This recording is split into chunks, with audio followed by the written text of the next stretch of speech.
Greed. The next morning, Somerset was in his office when the captain walked in. "Have you heard?" the captain asked. "Heard what?" "Eli Gould was found murdered last night." Gould was possibly the top criminal defense lawyer in the city. No criminal was too nasty for Gould to defend.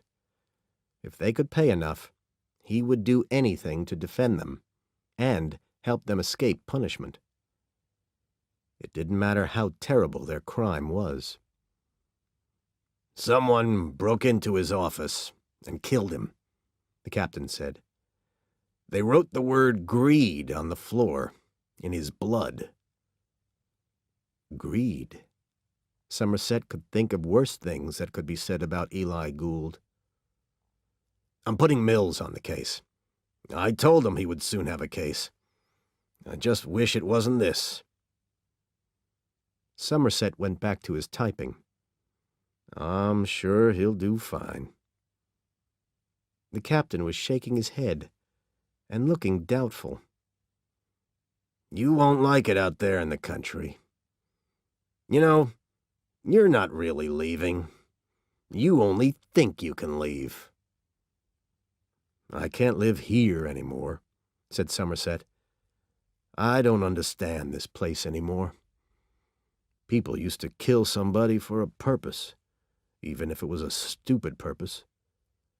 Now they do it for the hell of it, just to see what will happen." The captain let out a deep breath. "I hear what you're saying. It's just that I don't want to lose you. They don't make detectives like you anymore." "You've got Mills. He'll be okay." "But he won't be you." "Not if he knows what he's doing," Somerset thought. "Oh, I almost forgot," said the captain, holding up a jar with the little blue pieces in it. "These were found in the fat man's stomach. The doctor thinks that the killer made him eat them. They're pieces of the floor." Somerset went back to Eubanks's apartment. He wanted to find where the pieces of blue floor had come from. He looked everywhere, but couldn't find anything until he felt under the front of the refrigerator.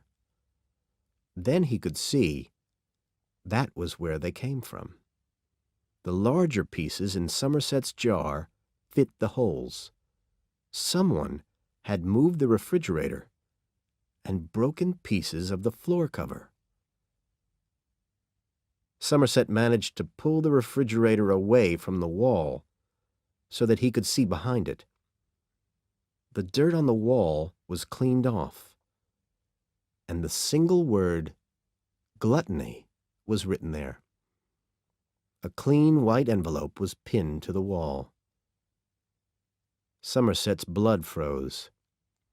He reached for the envelope, but it was a little too far away. Later, in his now empty apartment, Somerset was thinking about what he'd found behind the fat man's refrigerator. If he said nothing about it, there would be no link between the murders of Eubanks and Gould. Then it would be Mills's problem. But he couldn't do that. Mills wasn't ready for this. He thought he was, but he wasn't. It was still Somerset's problem. So now he had gluttony and greed. Mills was excited when he saw the note Somerset had found behind the fat man's refrigerator. "So, we have a link between the two killings," he said. He read the note again. "Long is the way, and hard, that out of hell leads up to the light." But what does it mean? Is he trying to tell us something? It just seems crazy to me. It was hard for Somerset to control himself, But instead of telling Mills he was a fool, he held up photos of the words greed, in blood, and gluttony. You ever heard of the 7 deadly sins, Mills? Greed, gluttony, wrath, envy, sloth, pride, and lust. Understanding slowly showed on Mills's face. You think he's going to do one for each sin? It seems so, doesn't it? Oh, no. Mills was shocked. So we do have a link. Oh, no is right, thought Somerset. You wanted the big time, he said. Well, now you've got it. There are going to be 5 more murders if we don't find the killer. With Mills leading the investigation after his retirement, Somerset had a feeling the killer would do them all no trouble. It wasn't that Mills was no good. He just didn't know anything about this sort of stuff, about serial killers. This wasn't Springfield. As much as Somerset wanted to leave, he couldn't. Not now. He couldn't just leave it with Mills. He had to go on with the investigation. Mills looked at his notes as he walked around Gould's office. On the wall behind the desk, there was a big oil painting. It was a modern painting, just lines and shapes of color, red, green, and black.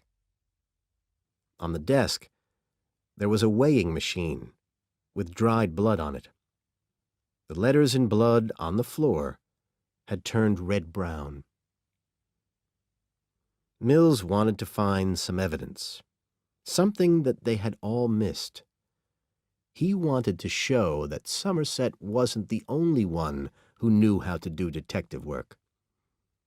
Mills believed that the crime scene was the place to solve the crime. There had to be some evidence, some clue, something that would help them find the killer. He picked up a photograph of a middle-aged woman. She had a false smile, too much makeup, and colored red hair. It was Mrs. Gould. On the glass, over the photo, the killer had drawn circles around her eyes in blood. Was this a clue? Mills wondered. Why had the killer drawn these circles? Was she the next victim? Had she seen something? Or did the killer want them to see something? He couldn't understand it. What was it he couldn't see? Was it something so big and obvious that they were looking at it but couldn't see it? The next morning, Somerset was sitting at his desk, working on the Fat Man case, when Mills came in. Mills was carrying a pile of papers on the Gould case. He put it down on the desk and began studying photographs of Gould's office. At first, Somerset wanted to help him, but then he thought that Mills should learn to work by himself. He would learn finally, and Somerset was leaving in 3 more days. In this case, though, people would probably die while Mills was learning. He needed some help, just to show him the right direction. Somerset put down his pen. You know, this is a serial killer we're looking for here, he said. You really think I'm a fool? Shouted Mills, angry at Somerset again. No, I didn't say that. Somerset was sorry he had said it the wrong way. It's just that we haven't talked about that. I think we should. I don't. Why not? Because as soon as we call him a serial killer, the FBI will take over the case. Then we'll be working for them. But, no, said Mills. I don't even want to talk about it. Just then, the phone rang. It was Tracy, Mills's wife.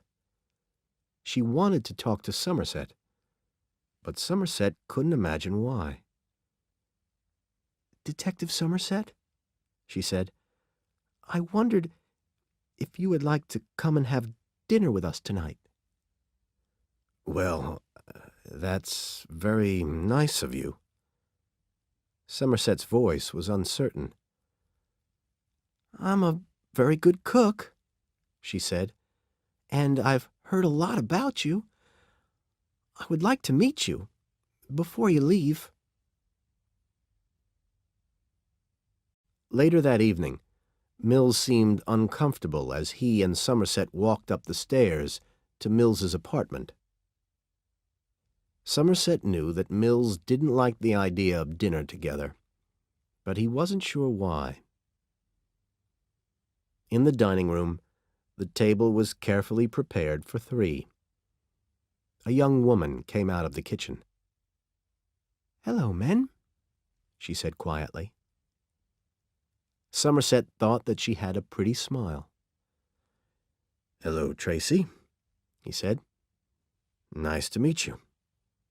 Please, sit down, Tracy said. Can I get you something to drink? No, thanks. I'm fine just now. Somerset took off his jacket. He nodded toward the kitchen. Smells good, he said. Tracy was staring at Somerset's gun. He could see that it made her nervous. I never wear a gun at the table, he said, taking it off. It isn't polite. Tracy tried to laugh. You know, she said, no matter how often I see guns, they still make me nervous. Me too, said Somerset, putting his gun into his jacket pocket. I hear you two were friends at high school, Somerset said. Yes, said Tracy. I knew then that this was the man I was going to marry. So you're really an old married couple, if you count up the years, said Somerset. Yeah, I guess so, she laughed. Tracy put a dish of lasagna on the table and poured wine into their glasses. Why aren't you married? She asked as she sat down. I was married. Twice. Somerset looked thoughtful as he drank a little wine. Somehow, it didn't work, though. That surprises me, she said. He laughed. People soon find that I'm not easy to be with, he said. Just ask your husband. Mills smiled. He's right about that. Later, with the table cleared and Tracy asleep, Mills and Somerset were studying the photos of Gould's office. I think I'm missing something, Somerset said. How do you think Gould was murdered? Well, the way I see it, the killer got into the office before the building was closed on Friday. Gould's body was found on Tuesday morning. The building was closed all day on Monday, which means that the killer was probably with Gould all day Saturday, all Sunday, and even Monday. Mills picked up a photo of Gould's body in the high-backed leather chair. Gould was undressed and tied up, he went on, but one arm was left free. Now, the weighing machine on the desk, that didn't belong to Gould. The killer brought it in. He gave Gould a sharp knife and made him cut out a piece of his body and weigh it. There was this note. He picked up a photo and gave it to Somerset. Look at this. Somerset read the note. 1 pound of meat, no more, no less. His face was hard. Saturday, Sunday, Monday. He wanted Gould to take his time, to sit there and think about it. What do you do when there's a gun in your face? Right. Mills picked up another photo. It showed the picture of Mrs. Gould, with the eyes ringed with blood. This is a photo of Mrs. Gould, he said. If the killer's telling us she saw something, I don't know what it could be. She was out of town when it happened. What if it's not something she's seen, but something she could see, but she hasn't had the chance yet? Yeah, but what is it she's supposed to see? Somerset shook his head. Only one way to find out, he said. Mrs. Gould was in a safe house, guarded by the police. When Mills and Somerset walked in, Mills thought that it looked like a place where someone might go to kill himself. Mrs. Gould was sitting on the bed, crying. I'm sorry to come here so late, Mrs. Gould, Mills said, but it's all right. I haven't slept since. She began to cry again, holding her hand over her mouth, as if to stop herself. Mills took out the photographs. Mrs. Gould, he said, I need you to look at these again and tell me if there's anything that seems strange or in the wrong place, anything at all. But she wouldn't look. I've looked at them 1,000,000 times, she said. I don't want to see them again. Ever. Mills hated to see women cry, but he knew he had to do this. Please, Mrs. Gould, anything at all. Take your time. Please. There's nothing there, she said. She wouldn't look at the photos again. There's something there that we're not seeing, said Mills. You're the only one who can help us now. We need your help if we're going to get the person who did this. All right, she said. She took the photos and started to look at them, but too quickly, Mills thought. She stopped at one picture and looked again. What do you see? Asked Mills. The painting, she said. The photo showed the desk with the big modern oil painting on the wall behind it. What about the painting? Mills asked. She looked up at him as if he had done something wrong. Why is it upside down? She asked. Somerset took the photo from the woman's hand and looked at it. Upside down? He said. Mills and Somerset went straight to Gould's office. Somerset looked up at the painting. You sure our people didn't move it? Even if they did, the photos were taken first. Somerset took the painting off the wall. Mills thought there would be another message behind it, written in blood. But there was nothing. I don't want to think about the sleep I'm missing because of this, he said. There's nothing here. He's playing with us. Somerset thought that Mills was probably right. But there must be something here, he said. He was staring at the wall where the picture had been. What is it? Mills asked. Quiet. I'm thinking. This made Mills angry. Did Somerset think that he was really a fool? Somerset took out a brush and a small box. Standing on a chair, he began to brush the wall with fingerprint dust. "Do you know how to do that?" Mills was doubtful, but Somerset kept on working. Mills tried to be patient, but he wanted to see what Somerset had found. "What is it?